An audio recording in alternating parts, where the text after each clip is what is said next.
तो दोस्तों फिजिक्स का सेकंड पार्ट रेडी है। चलिए स्टार्ट करते हैं। सबसे पहले स्केलर और वेक्टर क्वांटिटी से। स्केलर और वेक्टर क्वांटिटीज में क्या अंतर है?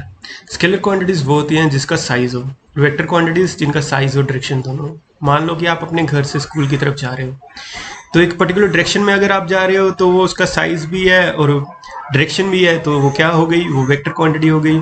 अब एक ये केस है जिसमें आप घूम फिर के जा रहे हो, जिसमें एक पर्टिकुलर डायरेक्शन फिक्स नहीं है, बट साइज आपको पता है कि 400 400 800 1000 1100 और 1300, तो 1300 मीटर तो आपको पता है, लेकिन डायरेक्शन फिक्स नहीं है, तो ये क्या हो गया, डिस्टेंस। ये क्या हो गया, स्केलर क्वांटिटी। तो like another example, 100 kilometre per hour को क्या बोलोगे आप, डायरेक्शन गिवन नहीं है तो स्केलर क्वांटिटी हो गई। 100 किलोमीटर पर आवर इन साउथ डायरेक्शन क्या हो गया, वेक्टर क्वांटिटी हो गई। ये क्या है, ये वेलोसिटी है, और ये क्या है, स्पीड है। तो ये स्केलर और वेक्टर क्वांटिटीज, ये टेबल है इनका, इनको आप याद कर लो। वर्क क्या होता है, कोई काम करोगे तो वर्क होगा, लेकिन साइंटिफिक व्यू से अगर आप देखोगे तो वर्क क्या होता है, force into distance into cos of angle between these two, और इसका यूनिट क्या होता है, जाउल। ये एक स्केलर क्वांटिटी है। अब इन केसेस में आप बताओ कि वर्क हो रहा है या नहीं हो रहा। ये बंदा मशीन को आगे मूव कर रहा है, ऑब्वियसली वर्क हो रहा है। वर्क क्या है, F d cos theta, formula है इसका। अब ये बंदा गया है, इसके पास ब्रीफ केस है, कहीं मूवमेंट नहीं हो रही, तो डी जीरो हो गया, तो वर्क जीरो हो गया। ये बंदा है, आगे की तरफ मूव करना शुरू कर दिया, डी भी है, एफ भी है, बट एंगल क्या हो गया 90, तो cos of 90 zero, work zero. ये बंदा स्टेयर्स के ऊपर चढ़ रहा है, तो कुछ वर्क हो रहा है क्योंकि एंगल 90 नहीं है। अब ये क्या है, ये सूटकेस से इसको पकड़ के ऊपर की तरफ खींच रहा है इलेक्ट्रिकल जनरेटर से, तो डिस्टेंस डी जो है वो डेप इसकी जो वेट के कारण डी नीचे की तरफ हो गया, फोर्स अपवर्ड हो गई, तो कोस ऑफ 180 डिग्री, तो वर्क नेगेटिव हो गया। ये आपने किसी को याद करना है। एनर्जी, कुछ खाओगे एनर्जी आएगी, तो वर्क करोगे, यही इनमें डिफरेंस है वर्क और एनर्जी में। कैपेसिटी ऑफ डूइंग वर्क को बोलते हैं एनर्जी, यूनिट सेम है, जूल। स्केलर क्वांटिटीज हैं दोनों। अब ये देखिए, जैसे ये साइकिल चला रहा है तो इसकी काइनेटिक एनर्जी यहाँ पे जाके पोटेंशियल एनर्जी में कन्वर्ट हो जाती है। पोटेंशियल एनर्जी क्या होती है, जो उसकी हाइट के कारण उसमें आ रही है, तो थोड़ा सा आगे बढ़ेगा फिर से पोटेंशियल एनर्जी काइनेटिक एनर्जी में कन्वर्ट हो जाएगी, लेकिन टोटल एनर्जी हमेशा सेम रहती है। ये आपने याद करना है। चलिए, काइनेटिक एंड पोटेंशियल एनर्जी का formula half M V square और एम जी एच। नेक्स्ट, अब कुछ इक्विपमेंट्स हैं जो किसी फॉर्म ऑफ एनर्जी को किसी दूसरी फॉर्म में कन्वर्ट कर देते हैं, जैसे कि डायनेमो है, जनरेटर है, मैकेनिकल एनर्जी को कन्वर्ट करता है। इलेक्ट्रिकल एनर्जी से कैंडल आप जलाओगे तो क्या होगा, chemical energy of candle convert होगी हीट एनर्जी में। आप फोन पे बात करते हो तो आप बोलते हो, वो कन्वर्ट करता है इलेक्ट्रिकल एनर्जी में। लाउड स्पीकर क्या करते हैं, उस इलेक्ट्रिकल एनर्जी को कन्वर्ट करते हैं साउंड एनर्जी में। सोलर सेल क्या होता है, सोलर सेल को आप बाहर रख दो लाइट में तो सोलर एनर्जी को इलेक्ट्रिकल एनर्जी में कन्वर्ट कर देता है। ऐसे ही आपके पास ट्यूब लाइट है, इलेक्ट्रिकल टू लाइट। बैटरी क्या करती है, chemical to electrical. Electrical motor क्या करती है, इलेक्ट्रिकल एनर्जी को मैकेनिकल एनर्जी में कन्वर्ट करती है। और सितार में आप बजाते हो सितार को, तो वो मैकेनिकल एनर्जी को साउंड एनर्जी में कन्वर्ट करता है। चलिए, पावर क्या होती है, रेट ऑफ डूइंग वर्क, कितनी तेजी से आप कोई काम कर रहे हो उसको हम पावर बोलते हैं। यूनिट क्या है, वॉट। 1 हॉर्स पावर किसके बराबर होता है, 746 वॉट, मतलब एक घोड़े में इतनी ताकत है। ग्रेविटेशनल फोर्स, अब न्यूटन ने एक सिद्धांत दिया। न्यूटन बोलता है कि जो भी दो ऑब्जेक्ट हैं इस मतलब कहीं पे भी, वो आपस में एक दूसरे को ट्रैक कर रहे हैं। अब आपको वो फील क्यों नहीं हो रहा, क्योंकि वो बहुत ही ज्यादा स्मॉल फोर्स है, उनमें अट्रैक्शन फोर्स बहुत स्मॉल है। उसका फार्मूला उसने बताया, इज इक्वल टू जी क्या, ग्रेविटेशनल कांस्टेंट, m1 m2 दोनों का मास, r डिस्टेंस बिटवीन देम, तो ये फोर्स का फॉर्मूला है, ग्रेविटेशनल फोर्स का। अब ग्रेविटी क्या होता है, इस केस में तो दोनों ऑब्जेक्ट्स कोई भी हो सकते हैं, लेकिन अगर इनमें से एक ऑब्जेक्ट अर्थ हो तो उसको हम बोलते हैं ग्रेविटी, तो मतलब उस फोर्स को हम बोलते हैं ग्रेविटी। तो एक्सेलरेशन ड्यू टू ग्रेविटी क्या होता है, अब कोई अर्थ है, ठीक है, अर्थ क्या करती है, किसी भी ऑब्जेक्ट को अपनी ओर खींचती है, तो उसके कारण, खींचने के कारण जो उसमें एक्सेलरेशन प्रोड्यूस होती है उसको हम बोलते हैं एक्सेलरेशन ड्यू टू ग्रेविटी। अब वैल्यू ऑफ ग्रेविटी डिपेंड करती है उसकी वेलोसिटी और हाइट पे। उसकी शेप, साइज, मास से उसका कोई लेना देना नहीं है, इसको आपने याद करना है। अब मून पे क्या होता है, मून पे ग्रेविटी कम है, इसीलिए बंदा ज्यादा जंप कर सकता है जी। मिनिमम होता है इक्वेटर पे और डिक्रीज करता है due to rotation of earth, ये एक फैक्ट है। अब weight of a body in a lift, अब तीन केसेस हैं। एक केस में क्या होता है कि आप लिफ्ट में जब भी आप ट्रेवल करते हो तो आपको फील होता है कि यार हाँ यार मेरा वेट थोड़ा सा बढ़ कम रहा है, मतलब थोड़ा ज़्यादा कम महसूस हो रहा है आपको। तो क्यों होता है? वो इसलिए होता है क्योंकि जैसे ही आप किसी लिफ्ट में मूव करते हो तो उसमें अपेरेंट वेट होता है जो आपका, वो चेंज हो जाता है। जैसे मान लो कि फर्स्ट केस में क्या है कि लिफ्ट रेस्ट में है, तो लिफ्ट रेस्ट में होने के कारण क्या होता है कि जो उसकी रिएक्शन और आपका वेट नीचे की तरफ एक्ट कर रहा है, उसकी रिएक्शन अपवर्ड डायरेक्शन में मूव कर रही है, तो आपको अपना वेट ही महसूस होता है। लेकिन सेकंड केस में क्या हो रहा है, जब एक्सेलरेशन ऊपर की तरफ हो रही है तो उसमें आर क्या है तो एम के बराबर भी, लेकिन उसमें एक्सेलरेशन भी अपवर्ड हो रही है, तो आर माइनस एम क्या होगा, एम ए के बराबर होगा। तो इसलिए आप आर देखोगे यहाँ पे सिर्फ एम था, लेकिन यहाँ पे M G plus M A हो गया, इसीलिए आपको अपना वेट थोड़ा सा ज़्यादा महसूस होता है। लेकिन अगर आप लिफ्ट में देखोगे कि लिफ्ट नीचे की तरफ जा रही है तो आपको महसूस होगा कि आपका वेट कम हो गया है। Next is Kepler's 3 laws of planetary motion. अब केपलर्स ने 3 लॉ दिए। सबसे पहले बोला जो प्लैनेट्स हैं वो सन के अराउंड ऑर्बिट में रिवॉल्व करते हैं, वो ऑर्बिट होते हैं जो वो इक्लिप्स की फॉर्म में होते हैं, और जो इनमें एरिया ये एक टाइम के मान लो 6 मंथ में जो भी ये एरिया ट्रेवल करते हैं प्लैनेट सन के अराउंड, ये भी सेम होता है। जैसे कि मान लो कि ये 2 पॉइंट्स में इतना मूव किया 6 मंथ्स में एरिया, और ये वाला एरिया दोनों सेम है। और उसने बताया कि जो time taken to move from one orbit to another orbit, मतलब यहां से लेके अनदर पॉइंट तक जब वो मूव कर रहा है तो उसका टाइम का स्केयर प्रोपोर्शनेट होगा क्यूब ऑफ अल्फा। अल्फा क्या है, सेमी मेजर एक्सिस की। Next is geosynchronous and geostationary orbits.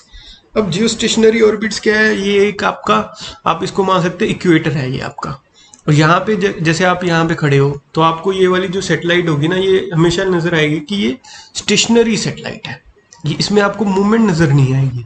लेकिन जो जियो सिंक्रोनस ऑर्बिट में जो सैटेलाइट होगी उसको आप सिर्फ एक टाइम पे देख पाओगे। जैसे आप सुबह 7 बजे उठे तो आप उसको देख पाओगे, फिर आपको ये अगले दिन ही नजर आएगी 7 बजे। ये जियोसिंक्रोनस ऑर्बिट है, ये मतलब अर्थ के सारे पार्ट्स को कवर कर रहा है, लेकिन जो जियो स्टेशनरी है ये सिर्फ इसके इक्वेटर को कवर कर रहा है। तो जो हम सैटेलाइट्स लॉन्च करते हैं जियोसिंक्रोनस में, ये ज़्यादा इफेक्टिव है as comparison to geostationary orbits. Next is escape velocity. Escape velocity क्या होता है, आपने एक पत्थर लिया, मारा तेजी से 11.2 किलोमीटर पर सेकंड से, वो क्या करेगा, वो अर्थ पे वापस नहीं आएगा, वो अर्थ के एटमॉस्फेयर से बाहर निकल जाएगा। तो उसको मारने के लिए एक फॉर्मूला है, अगर आप ट्राई करना चाहो तो under root of 2gm upon are.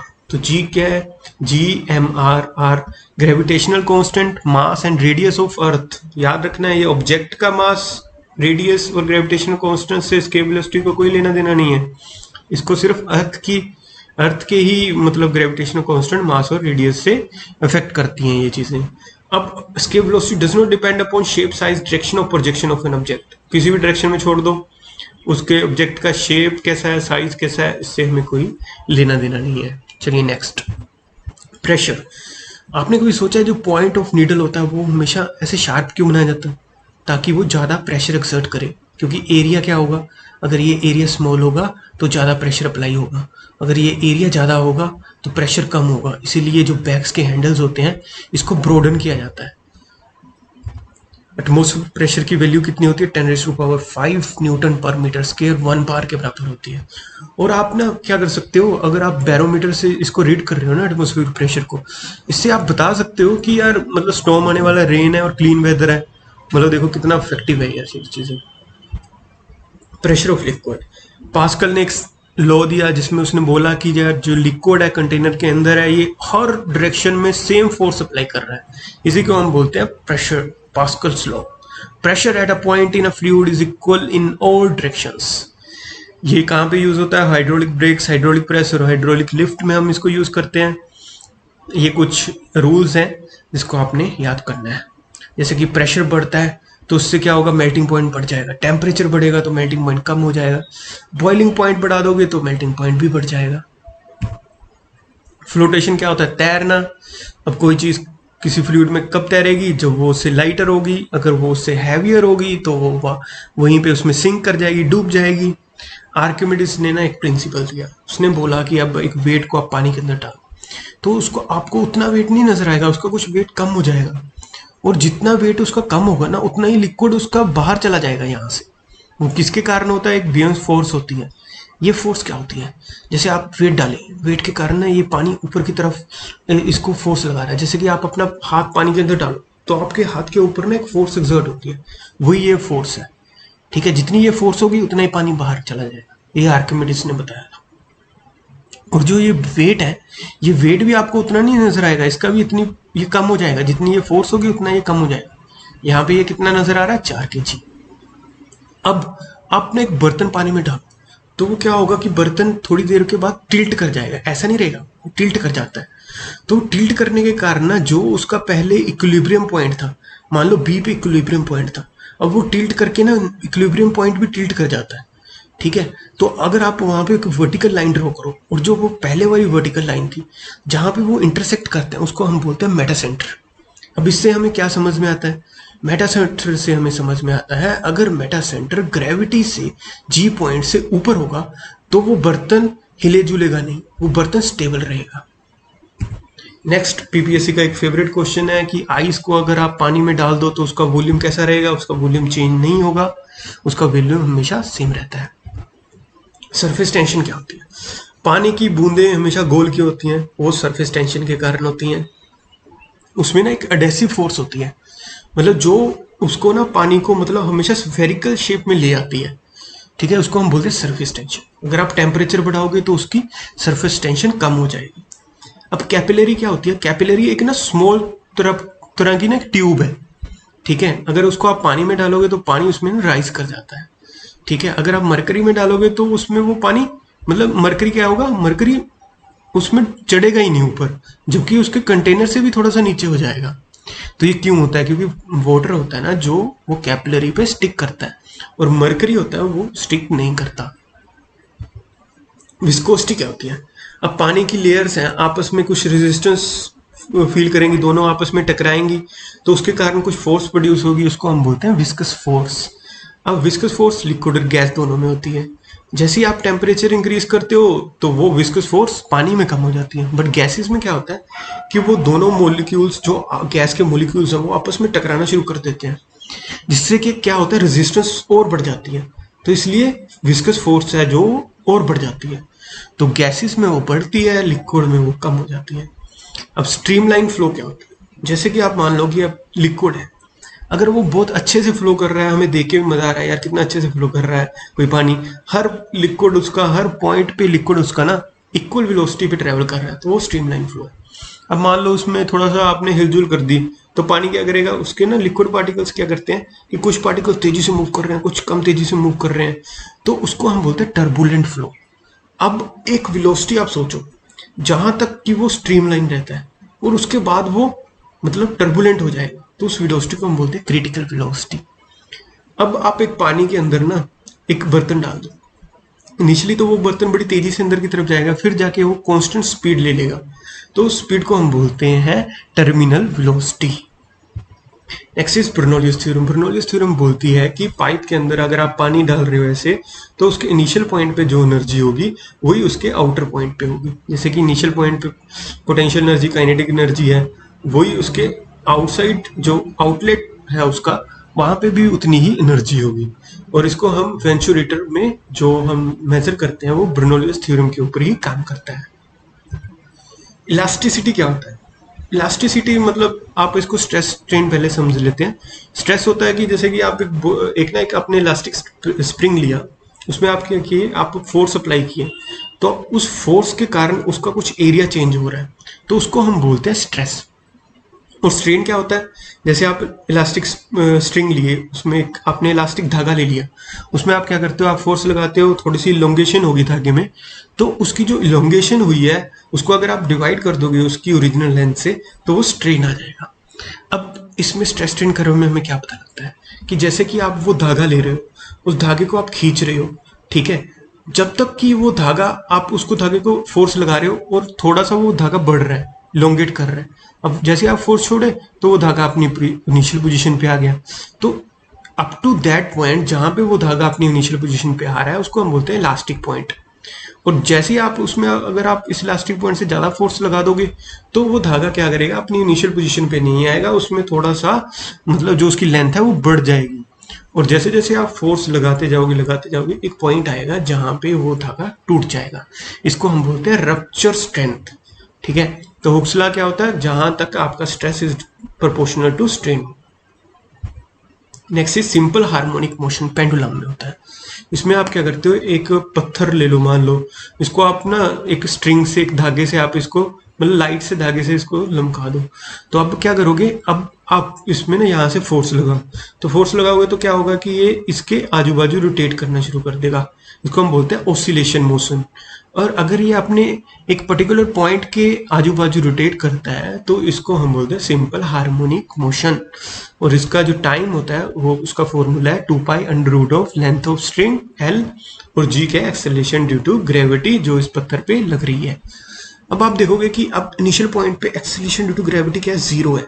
तभी तो यार मतलब वेलोसिटी मैक्सिमम है, एक्सेलरेशन ड्यू टू ग्रेविटी 0 है। वेलोसिटी ज्यादा होगी तभी मूव करेंगे ना आगे की तरफ। यहाँ पे जाके क्या होता है कि उसके आउटर एंड पे जाके इसकी वेलोसिटी 0 हो जाती है और एक्सेलरेशन मैक्सिमम होती है। वेलोसिटी 0 होगी तभी वापस आएगा। तो ये एक सिंपल हार्मोनिक मोशन है। चलिए, आपको मैं होप करता हूँ कि मेरा वीडियो अच्छा लगा होगा। आपको अगर मेरा वीडियो अच्छा लगा है तो इसको लाइक करो, सब्सक्राइब करो। Thank you.